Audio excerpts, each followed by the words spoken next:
Hello friends, कैसे हैं आप? आपका बहुत बहुत स्वागत है। आज का जो टॉपिक है वो है FBA।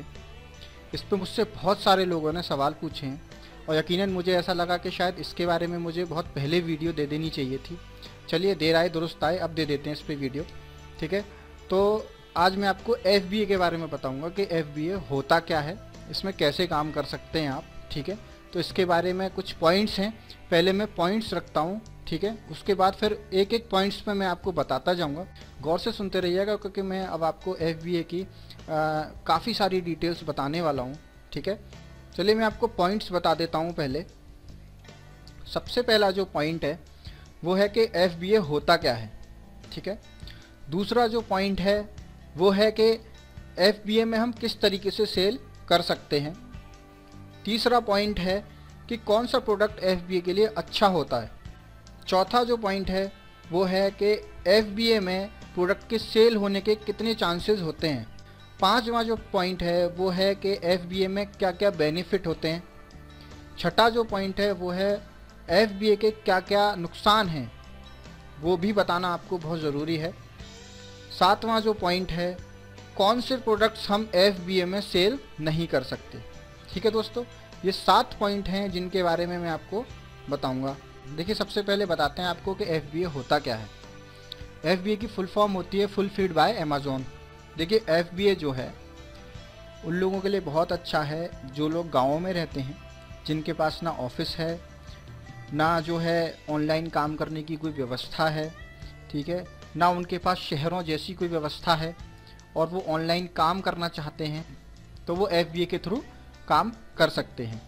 इसके अलावा जिन लोगों के पास जगह नहीं होती है सामान रखने की, ठीक है ना, तो उन लोगों को जो है अमेज़न अपने यहाँ जगह प्रोवाइड कराता है, अपने फुलफिलमेंट हाउस में जगह प्रोवाइड कराता है जिसमें वो अपना सामान रखकर सेल कर सकते हैं। तो उसी फुलफिलमेंट सर्विस को FBA कहते हैं। उसमें होता क्या है कि जितने भी ऑपरेशन होते हैं ना, वो सारे ऑपरेशन जो है अमेज़न की टीम खुद से करती है, उसमें आपका कोई भी रोल नहीं होता। ठीक है दोस्तों, सामान देने के बाद आपका उसमें कोई भी रोल नहीं है, वो मैं अभी आपको आगे बताऊंगा कि कैसे कैसे इसको कर सकते हैं। इसके अलावा अमेज़न के जो वेयर हाउस हैं वो लगभग हर स्टेट के अंदर हैं। ये तो हो गया जी कि FBA होता क्या है।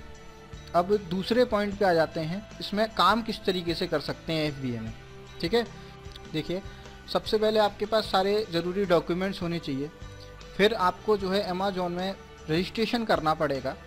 रजिस्ट्रेशन करने के बाद आप जो है अमेज़न की जो टीम है, सेलर सपोर्ट की टीम, आप उससे कहेंगे कि जो है मुझे FBA में काम करना है, तो वो आपको जो है शुरू में कुछ डॉक्यूमेंट्स भेजेंगे। उन डॉक्यूमेंट्स को आपको अपने CA के पास लेके जाना है और वो CA जो है उन डॉक्यूमेंट से एक आपका रजिस्ट्रेशन कराएगा। ठीक है ना, एडिशनल प्लेस ऑफ बिजनेस के तरीके से एक रजिस्ट्रेशन कराएगा जिससे एक सर्टिफिकेट जनरेट होगा। वो सर्टिफिकेट आपको जो है फिर अमेज़न में भेजना है, उसके बाद ही आप FBA कर पाएंगे। उसके अलावा मैं आपको बता दूं कि शुरू में जो है अमेज़न ज़्यादा प्रोडक्ट्स अलाउ नहीं करता है सामान रखने के लिए। आपको ज़्यादा से ज़्यादा 50 से 100 प्रोडक्ट्स जो है वो अलाउ करेगा। अगर आपको उससे ज़्यादा प्रोडक्ट सेल करने हैं तो आपको अमेज़न से परमिशन लेनी होगी। अमेज़न में प्रोडक्ट्स भेजने से पहले अमेज़न आपको बारकोड्स प्रोवाइड कराता है, तो हमें वो बारकोड्स जो है अपने प्रोडक्ट्स के ऊपर लगाने होते हैं और उन प्रोडक्ट्स को हम जिस बॉक्स में रखते हैं उस बॉक्स पे भी हमें एक बारकोड जो है लगाना होता है। इससे होता क्या है कि जब प्रोडक्ट्स अमेज़न के फुलफिलमेंट सेंटर में पहुंचते हैं, यानी कि जब उनके वेयर हाउस में पहुंचते हैं, तो वो जो है उन बारकोड्स के थ्रू उन प्रोडक्ट्स को स्कैन करके अपनी जो FBA सेंटर की इन्वेंट्री है उसको अपडेट कर लेते हैं, उसमें उसको ऐड कर लेते हैं। तो इतना प्रोसेस करने के बाद आप FBA में प्रोडक्ट्स भेज सकते हैं। ठीक है जी। अब तीसरा पॉइंट आता है कि कौन सा प्रोडक्ट FBA के लिए अच्छा होता है। तो देखिए, इसका आंसर बहुत छोटा सा है। सबसे पहली बात तो है कि आपको खुद से डिसाइड करना होगा कि कौन से प्रोडक्ट्स ऐसे हैं जो सेल हो सकते हैं FBA के अंदर। देखिए, अमेज़न के जो फ्रंट पेज पे प्रोडक्ट शो होते हैं वो सबसे बढ़िया होते हैं अमेज़ॉन के फुलफिलमेंट सेंटर में भेजने लायक होते हैं वो। इसके लिए सबसे बेस्ट तरीका ये है कि आप जो है कुछ दिन सर्वे करिए अमेज़ॉन की साइट पे, अमेज़ॉन किस तरीके के प्रोडक्ट्स को जो है सबसे ज़्यादा प्रमोट कर रहा है अपने फ्रंट पेज पे। तो जो प्रोडक्ट्स फ्रंट पेज पे शो हो रहे हैं वो यकीनन जो है वो फुलफिलमेंट सेंटर में भेजने लायक होते हैं। इसके अलावा चौथा पॉइंट है कि FBA में जो प्रोडक्ट्स होते हैं उनकी बिकने की संभावनाएं कितनी होती हैं। सबसे ज़्यादा संभावनाएं होती हैं इन प्रोडक्ट्स की जो FBA के अंदर होते हैं, क्योंकि अमेज़ॉन उनको बहुत हाई प्रायोरिटी पे लेता है, तो उनकी सेल बहुत ही अच्छी होती है। सबसे पहले और सबसे ज़्यादा अमेज़ॉन इन्हीं प्रोडक्ट्स को प्रमोट करता है, बाकी के प्रोडक्ट्स को वो बाद में प्रमोट करता है। तो सबसे ज़्यादा प्रायोरिटी वो FBA वाले प्रोडक्ट्स को ही देता है, तो यकीनन इसमें सेल जो है वो बहुत अच्छी होती है।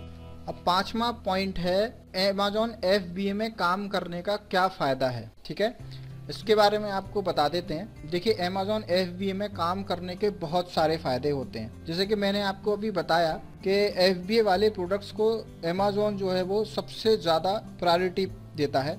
ठीक है, सबसे ज़्यादा महत्व देता है उन प्रोडक्ट्स को। जो FBA वाले प्रोडक्ट्स होते हैं उनको बाई बॉक्स जो है वो शुरू से ही मिला हुआ होता है। अमेज़ॉन जो है सबसे ज़्यादा और सबसे पहले FBA वाले प्रोडक्ट्स को ही प्रमोट करता है। फ्रंट पेज पर जितने प्रोडक्ट्स आपको शो होते हैं ना अमेज़ॉन के मेन पेज पे, वो सारे के सारे प्रोडक्ट्स FBA के ही होते हैं। देखिए, अगर कोई प्रोडक्ट आपने अमेज़ॉन में दिया हुआ है और सेम प्रोडक्ट वही प्रोडक्ट मैं भी सेल कर रहा हूँ, दोनों में अंतर क्या है कि आप उस प्रोडक्ट को 150 रुपये महंगा सेल कर रहे हैं और मैं उसको सस्ता सेल कर रहा हूँ, तो भी अमेज़ॉन जो है आपके प्रोडक्ट को जो कि 150 रुपये महंगा है उसको सबसे पहले और सबसे ज़्यादा प्रमोट करेगी। मेरे प्रोडक्ट्स को वो इतना प्रमोट नहीं करेगी, यानी कि आपके महंगे प्रोडक्ट को भी सबसे ज़्यादा प्रायोरिटी मिलेगी।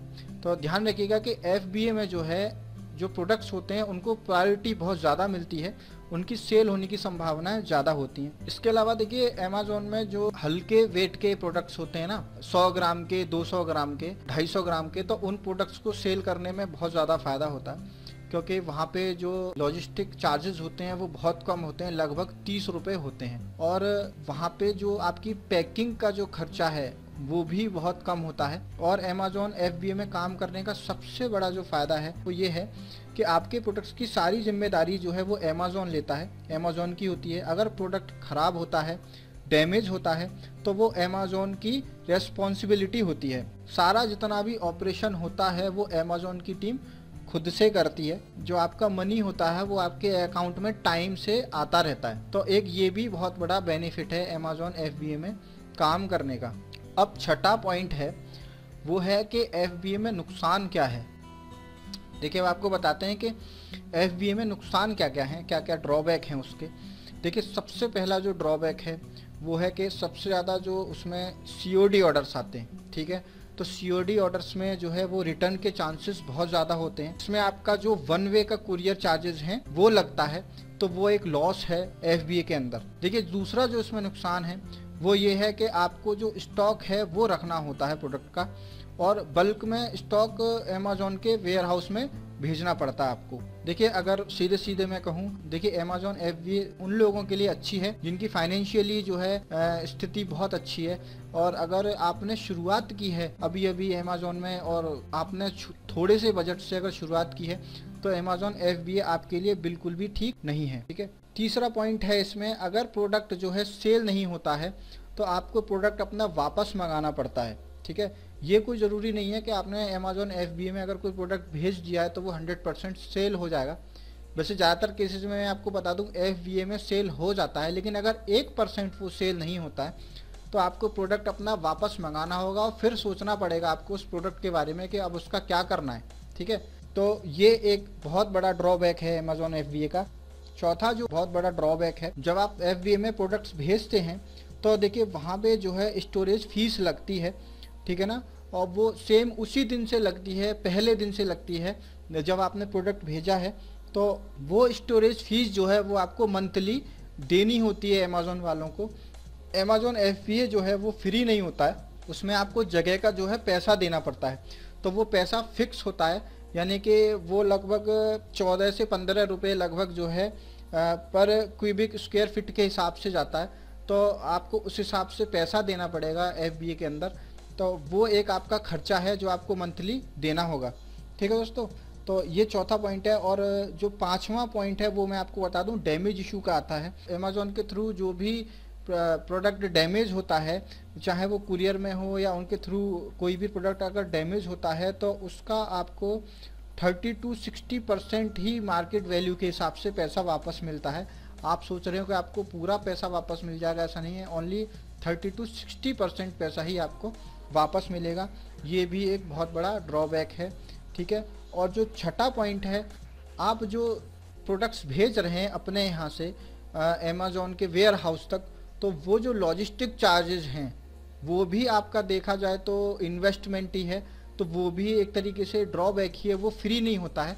उसमें भी अगर अमेज़ॉन की टीम अगर आपके यहाँ से पिकअप करती है तो उसका चार्ज आपसे लेती है, या अगर आप उसको अपनी साइट से भेजते हैं तो उसमें भी आपका खर्चा होता है, तो वो भी एक ड्रॉबैक है FBA का, ठीक है। तो ये जो है, ये सारे जो है नुकसान हैं FBA के अंदर जो मैंने आपको बताए हैं। अब देखिए सातवां पॉइंट ये है कि FBA में हम कौन कौन से प्रोडक्ट्स नहीं भेज सकते हैं। देखिए FBA में हम वो प्रोडक्ट्स नहीं भेज सकते हैं जो नुकसानदायक होते हैं, जिनमें लगातार खतरा बना रहता है। जैसे कि बैटरी है, आप वो नहीं भेज सकते हैं FBA में। जैसे कि लिक्विड वाले प्रोडक्ट्स हैं वो आप FBA में नहीं भेज सकते हैं। या जैसे कोई गैस वाला आइटम है वो भी आप FBA के अंदर नहीं भेज सकते हैं। तो जो नुकसान करने वाले प्रोडक्ट्स हैं, जिनसे आग लग सकती है, जिनसे खतरा है, उस टाइप के प्रोडक्ट्स आप अमेज़ॉन में नहीं भेज सकते हैं। अमेज़ॉन FBA टीम उसको एक्सेप्ट नहीं करती है। तो ये है टोटल FBA का। इसमें भी अगर आपका कोई सवाल हो तो आप मुझसे ज़रूर पूछिए, ठीक है। अगर आपको ये मेरा ये वीडियो पसंद आया हो तो इसे लाइक करिए, इसे शेयर करिए और मेरे चैनल को सब्सक्राइब करिए।